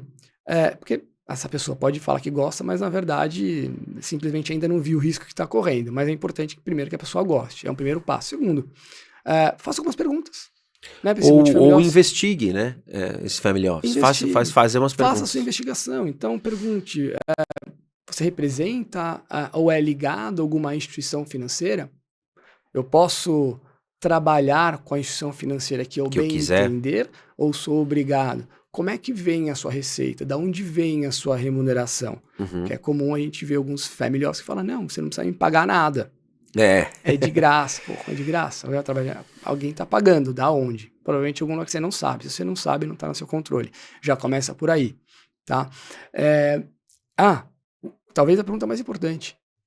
Qual que é a política de investimentos da sua empresa, desse Multifamily Office, para fazer uma recomendação ou para tomar uma decisão de alocação, investimento A ou B? E a resposta que você espera não deixa comigo, ou você contratou a gente. A resposta não, nós temos uma política de risco, nós fazemos a metodologia assim, assada, nós seguimos essa linha de raciocínio e, portanto, nós damos esse tipo de recomendação. Tem que ser transparente e não deixa comigo, né? Não deixa comigo. E também não aceite resposta, não. A mesa institucional de onde eu trabalho é a maior mesa e eles fazem o call. Tá bom, eles fazem o call, mas eles trabalham no sell side e no buy side. O sell side é aquele que ganha por produto. Você acha que vai fazer um call? De onde vem a maior receita da instituição? É de venda de produto? E eles que dão um call de recomendação? Estranho. Entendi. Quais são os serviços prestados, né? Escolha um serviço, às vezes você quer... O Multifamily Office faz muito mais do que gestão de patrimônio, ele vai olhar outras áreas da sua vida, então entenda quais são os serviços que tem, quanto custa cada serviço, se é feito dentro de casa, se não é feito dentro de casa, tem alguns serviços que podem ser interessantes para você e você nem saiba, né? Então, acho que a primeira parte é essa. A segunda parte, gente, eu falei no começo que os erros é não ter um plano. Faça um mapa patrimonial.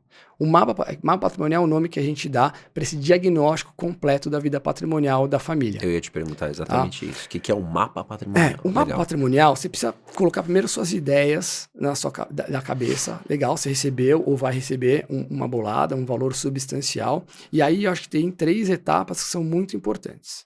A primeira etapa é o que a gente chama de lifestyle planning, que é o planejamento de estilo de vida. É antes de tudo. Então a gente precisa entender com aquela família, fala, ok, você vai receber esse dinheiro amanhã. O que você pensa da sua vida? Como que vai ser sua vida na segunda-feira? E não tem problema você falar alguma coisa e depois mudar de opinião. Porque a vida é assim mesmo. Se a gente estivesse conversando há 1 ano atrás, eu ia falar uma coisa diferente para você. Por isso que esse mapa patrimonial no Overclub, pelo menos, ele é renovado sempre, todos os anos ele é renovado. Então, nesse lifestyle planning, o planejamento de estilo de vida, é entender. Você vai morar onde? Você vai morar no mesmo lugar? Você quer aumentar de casa? Você prevê um aumento de casa? Você prevê comprar essa casa? Você prevê alugar essa casa? Você vai comprar uma casa de campo? Você vai alugar uma casa de campo? Sua família vai aumentar? Sua família permanece igual? Seus filhos moram com você? Você vai pagar o casamento da sua filha? Sua filha vai casar em que regime de bens? Você é casado, bem casado? Tem filho do primeiro casamento, do segundo casamento? Você vai receber uma herança? Essa herança está no trust? Tá?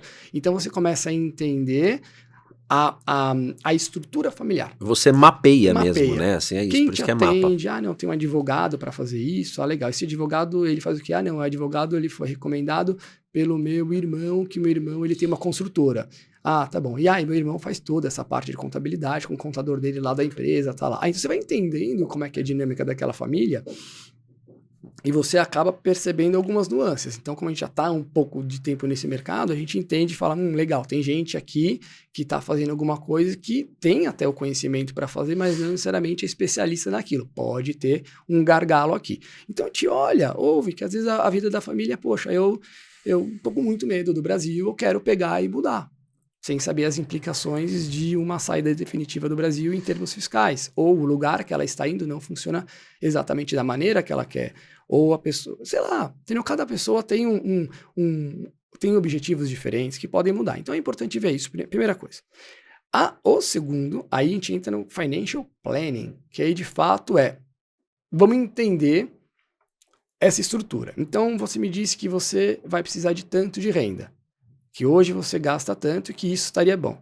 Só que o que você me falou antes é que você queria comprar uma casa maior, que você queria melhorar seu seguro-saúde, que você iria morar em outro estado, que você queria trocar de carro, que você gostaria de ajudar a sua mãe. Você entendeu que esse estilo de vida que você falou que hoje tá bom não vai estar bom? Então o valor da renda que você precisa não é mais esse, vai passar a ser um outro. Talvez a gente não saiba quanto que é, mas a gente sabe que é maior do que esse. Então você já entendeu primeiro o estilo de vida. E depois você vai ligar alguns pontinhos para falar se faz sentido ou não faz sentido e ajustar esse planejamento financeiro. Dentro disso, alinhando as duas coisas, tem um planejamento acessório que é importante fazer agora ou revisar. Tem alguma parte de investimento mesmo, de gestão de patrimônio que precisa ser alterado. Pô, eu trabalhava com a instituição, tá, agora você vai receber um valor maior, poxa, vamos abrir conta em instituições mais sofisticadas. Por que não abrir conta num banco suíço e fazer um investimento através de lá, já que você é uma pessoa que tem uma vida mais internacional e planeja, por exemplo, comprar um imóvel na Europa ou um imóvel em Nova York, alguma coisa assim, precisa ser considerado esses fatores. Então, esse planejamento vai colocar ponto a ponto, vai diagnosticar o que é importante e relevante e o que tira o seu sono, vai priorizar aquelas estratégias que têm maior efeito patrimonial e vai alinhar essas decisões para que elas possam ser implementadas de uma maneira prática, que aí sim é o terceiro ponto, que é fazer o quê?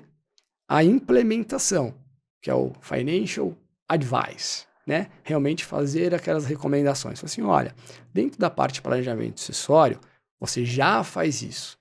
Isso é muito legal, mas não para uma pessoa que vai passar a ter esse tipo de patrimônio, porque ele foge um pouquinho do que você quer e sua situação familiar mudou. Talvez sua filha saiu de casa, talvez você vá morar em outro lugar, talvez seu estilo de vida vai mudar de uma maneira um pouco mais drástica. Então as recomendações mudam. Às vezes as pessoas têm alguns pontos que elas fazem que é deixar a vida como uma coxa de retalhos. Então a pessoa fala, não, eu já tenho um ótimo advogado tributarista, eu já tenho um ótimo advogado de família, eu já tenho um ótimo banco que cuida dos meus investimentos, ou um assessor que eu confio muito. Tudo bem, mas tudo isso junto se comunica? Ou vai se comunicar baseado no que você quer? Às vezes as pessoas têm uma coxa de retalhos, elas acabam tomando boas decisões de uma maneira isolada, e quando você olha essas decisões de uma única maneira, você vê que elas não foram tão... elas poderiam ser mais baratas, elas poderiam ser menos sofisticadas, e a vida acaba virando uma colcha de retalhos. E é justamente esta parte que o Family Office ele vai conseguir te ajudar, né? É importante também que você tenha uma boa educação financeira, não para ser um PhD em investimentos, um PhD em planejamento tributário, mas para saber o mínimo e ter informações gerenciais se o que foi planejado de fato está sendo realizado e saber quais são os próximos planos de ações de correção. Não vai acertar sempre, mas é importante quando sai um pouquinho da rota, entender que saiu da rota. Perfeito. E conseguir cobrar de quem tem que cobrar qual que seria a solução para voltar para a rota. E é esse o papel do Multifamily Office principal. Ele consegue te ajudar de uma maneira direta ou de uma maneira indireta. Né? Direta seria olhando toda a sua parte de planejamento. Quando você olha de planejamento acessório, a gente está falando de proteções, de riscos, né? Toda a parte que envolve seguros, um familiar se deve fazer, deve olhar para a sua estrutura de seguros como um todo e entender se você está protegido, porque normalmente o que as pessoas fazem é compram seguro para proteger o bem. Então vou dar um exemplo assim clássico que acontece. Quando a gente passa a atender uma família, a gente olha tudo que existe de seguro e a gente olha, por exemplo, isso é claro, eu sei porque eu comecei minha vida trabalhando com seguro de carro. Então a pessoa olha o carro lá, pô, tem um carro, meu carro custa 500 mil, baita de um carro. Ah, legal. Esse carro tem feito um seguro para caso você venha perder, roubar, né? Te paga lá de novo esses 500 mil, você compra um outro carro. Legal. Quem fez esse seguro foi um corretor que normalmente, para não falar 100% dos casos, olha para o bem. Olha, eu preciso proteger este carro. E sabe que pode, por R$ 100 a mais, R$ 100 a menos, perder aquele cliente. Então, como é que essa pessoa faz para não perder o cliente? Deixa o menor preço possível e não tem mágica para deixar o menor preço possível e você ainda tem algum tipo de margem de lucro, né, porque boas empresas precisam de lucro. Essa pessoa reduz e retira características daquela pólice de seguro. Perde algumas coberturas extremamente importantes. Por exemplo, uma cobertura de responsabilidade civil. Você está andando, vê onde é que você mora, você vai, se envolve num acidente com vítima. Se por aventura tem uma fatalidade, da idade, ou a pessoa tem que parar de trabalhar, não precisa necessariamente morrer, da idade que essa pessoa sofreu o acidente, até que ela completar 70 anos, por jurisprudência, 2/3 do salário dessa pessoa é devido. Então vem uma pessoa de uns 35 anos que ganha R$ 10 mil por mês. Dá quase 3 milhões. Carro de 500 mil, indenização de 500. Indenização de uns 3 milhões. 3 milhões. Por R$100 a mais por ano você tem essa cobertura. Então o Family Office tem o papel e a responsabilidade de olhar para esse tipo de coberturas e entender que o seguro para quem tem patrimônio é diferente do que um seguro para quem não tem patrimônio. Para quem não tem patrimônio e a pessoa usa o carro para trabalhar, não pode ficar sem carro. Agora, para uma pessoa que tem patrimônio, o seguro de carro não é de carro, o seguro de carro é seguro de patrimônio. É um seguro para evitar que você tenha que colocar a mão no seu patrimônio para pagar uma indenização de 3 milhões. É evitar que você tenha que colocar a mão no seu patrimônio para comprar de novo um carro de 500 mil que já está pago, para blindar esse carro. É evitar que você tenha que ser atendido no Einstein, por exemplo, se você mora em São Paulo, para fazer uma super cirurgia, não porque você não tem dinheiro, porque você não quer gastar o dinheiro e você precisa ser bem atendido. Então, o seguro, a partir de um determinado patrimônio, ele entra muito mais como um seguro patrimonial para cobrir alguns eventos que normalmente devem cobrir eventos que prejudicam seu estilo de vida, mais do que os eventos que você ficaria bravo ou teria uma perda de dinheiro limitada. Então, esse é o tipo do olhar que um family office tem que olhar. Um family office bom ou overclub? É assim, porque o overclub faz isso ou todo family office faz isso? E assim, e que vantagem que a pessoa tem se ela que está assistindo falar, caramba, gostei do overclub, mas o que eu levo em relação a qualquer outro multifamily office que tem por aí?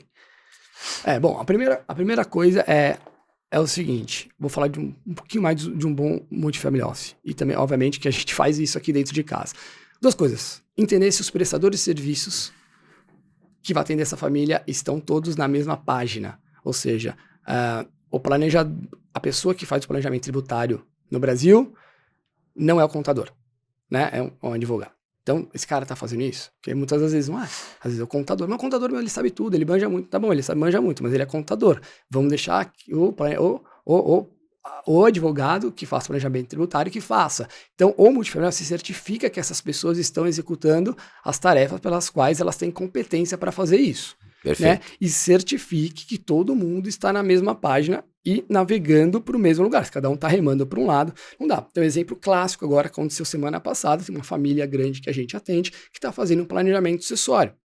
E há uma grande discussão sobre como se faz um planejamento sucessório no exterior comparado com um planejamento sucessório no Brasil. Basicamente, o escritório de planejamento tributário no Brasil estava recomendando fazer dar uma determinada solução que não iria funcionar, né? Resumidamente, você tem hoje, né, pacificado já lá no STF, que os estados precisariam de uma lei complementar para cobrar o ITCMD, que é o Imposto de Doação, no exterior, e não poderiam fazer isso caso o doador fosse no exterior.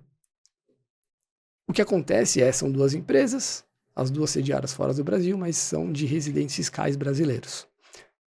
Iria ter que pagar o imposto de qualquer maneira, ou seja, uma recomendação. Então, quem tem que fazer isso é quem faz o planejamento tributário internacional, que recomendou outra coisa. Fala assim, olha, o que o outro advogado falou está correto, mas não se aplica aqui. Porque, no caso, é um residente fiscal brasileiro com outro residente fiscal brasileiro, só as empresas que estão lá fora. Ou seja, não se enquadra nessa lei, portanto, teria que pagar. Mas, como se trata de pais para filhos, existe uma tese que não existe doação de pai para filho. O que existe é antecipação de legítima. E, por isso, existe uma forma, dentro da lei, de você fazer esta doação, que na verdade é uma antecipação de legítima no exterior, e não pagar o ITCMD, o Imposto de Sucessão. Obviamente, tem uma forma correta para fazer isso. Como é que eu sei? Porque a gente fez isso, deu certo.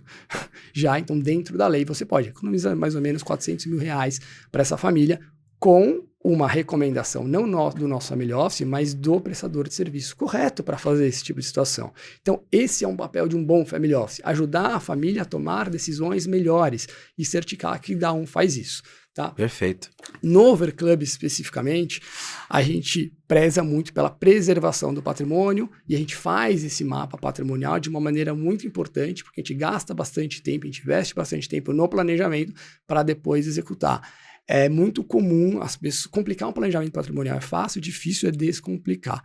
Tá? Uhum. Fazendo um pouco do jabá agora do Overclub, a gente tem aqui uma expertise com esse tipo de família que teve um aumento substancial de patrimônio importante. Né? Após 12 anos, o Overclub completou esse ano 12 anos de existência, e tem uma estatística que eu não sei nem se você sabe. Eu peguei, antes de fazer esse podcast, eu falei, você tem ideia de todas as famílias que nós atendemos? Quantas famílias nós atendemos que tiveram... Pode falar em percentual, tá? Tá. Qual percentual de famílias que nós atendemos que tiveram um aumento substancial de patrimônio? Seja ele qual for. Eu acho que é elevado, eu acho que é cerca de 70%. Você acha que mais da metade... Lembra que 45% do aumento substancial de patrimônio vem de venda de empresa, da PwC. No nosso caso, 56% das famílias que nós atendemos tiveram um aumento substancial de patrimônio. Ah, mais do que a estatística, né? Mais do que a estatística, 45%. Interessante. É a nossa estatística, né? E olha que louco isso. Dessas famílias que tiveram aumento substancial de patrimônio, metade foi por conta de venda da empresa. Venda da empresa. Isso Seguido imaginava. Por herança. Legal. Por herança. Seguindo a média. Né? E o terceiro, né, nessa estatística geral, era divórcio, no nosso não é divórcio. Não é, ainda bem. É venda de grandes... venda de grandes plantas, grandes imóveis. Boa, tá? Boa, legal. Então, mas assim, gente, fiquem confortáveis. A nossa recomendação realmente é que vocês entendam quais são os medos, quais são os erros, possíveis soluções. Lembrando que a primeira é ter um bom planejamento, entender bastante, investir bastante tempo, como é que vai ser essa vida, contratar profissionais corretos, o porquê que você pode contratar profissionais que você acha que é correto, mas não é. Qual que é o papel de um bom Family Office? Aliás, essas perguntas que eu falei para você fazer para o Multifamily Office, nós temos todas elas, tanto as perguntas quanto as respostas do Overclub. Quem quiser é só entrar em contato com a gente manda exatamente as perguntas que a gente recomenda que você faça para o Multifamily Office que está considerando contratar, e obtenha essas respostas, tá bom? Perfeito. Mas uma outra coisa que também acho legal é assim, saber... A gente falou algumas coisas aqui, principalmente no final, fora de ordem, né? Então, gostaria de... Quem for, né, esse vídeo...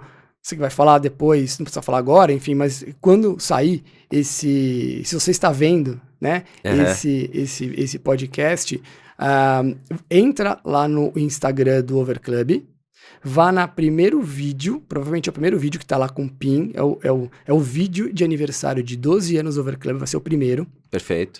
E comenta na foto patrimônio. Só isso. A gente vai enviar para você um e-book exatamente passo a passo do que você deveria considerar se você está ou estará em breve nesta situação de aumento substancial de patrimônio, seja pelo motivo que for. E com esse e-book você vai ter pelo menos um primeiro passo do que fazer para sair do zero, que eu sei que as pessoas às vezes falam, nossa, mas essa pessoa tem, que bom problema ter patrimônio, né? É um ótimo problema, mas isso pode corroer, pode prejudicar sua família, pode prejudicar seu bem-estar, seu sono, um monte de coisa, em tendo dinheiro. É maluco falar isso, mas se as pessoas têm receios, e esse e-book eu acho que vai ajudar bastante as pessoas a conseguir ter um pouco de calma e saber o que fazer. Que legal. Então, peraí, eu vou lá no @overclubfamilyoffice, tudo junto. Isso aí. Eu entro lá na página do Instagram, pego lá o primeiro vídeo que tiver com PIN, é o vídeo, tiver fixado, o vídeo do aniversário, de 12 anos. E eu comento patrimônio, é isso. Só comenta patrimônio que a gente envia para você. Que eu vou receber o e-book. Você vai receber lá os próximos passos, enfim, para receber esse e-book, para saber o que você tem que falar. E, obviamente, quem tiver o interesse de entrar em contato já com o Overclub, pode entrar em contato pela fonte que você quiser, por e-mail, né, atendimento@overclub.com.br, pode entrar no nosso Instagram, no nosso site, preferencialmente no nosso site, que vai direcionar pelo nosso WhatsApp, que o atendimento é muito rápido. A gente marca uma conversa com você e, enfim, espero que a gente possa ajudar. Belíssima mensagem final, Val. E aí a gente aproveita então agora e se despede de você, agradecendo por mais essa audiência, né, nesse episódio do Overcast. Na descrição, não esqueça que você encontra todos os links para as nossas redes sociais, incluindo o Instagram, que o Walter disse agora para você ir lá e comentar patrimônio para receber esse e-book. Aproveita que você está aqui assistindo esse vídeo no YouTube, se inscreve caso você ainda não seja inscrito, para acompanhar todo o conteúdo que vem por aí ainda de Overcast e futuros vídeos. Caso você tenha curtido o episódio de hoje, aproveita e compartilha ele com alguém que você acha que vai se aproveitar bem desse conteúdo, vai curtir também. Deixa o seu like, claro, por que não?